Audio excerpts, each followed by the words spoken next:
যে ব্যক্তি শুধু নিজের সমস্যার কথা ভাবে সে আসলে পাপী।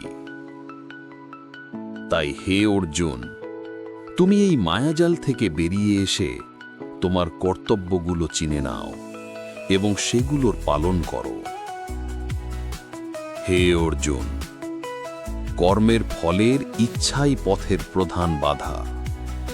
কর্মের ফলের ইচ্ছাই মানুষের গলায় বাঁধা সেই পাথর, যা তাকে নিজের সীমা ছাড়িয়ে উঠতে দেয় না।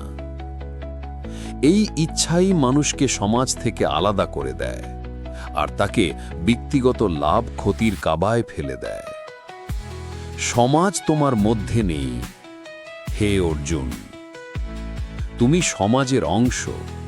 তাই সমাজের মঙ্গল ও কল্যাণকেই তোমার সর্বোচ্চ কর্তব্য মনে করো, কারণ যা সমাজের জন্য কল্যাণকর সেটাই শেষ পর্যন্ত তোমার জন্যও কল্যাণকর হবে।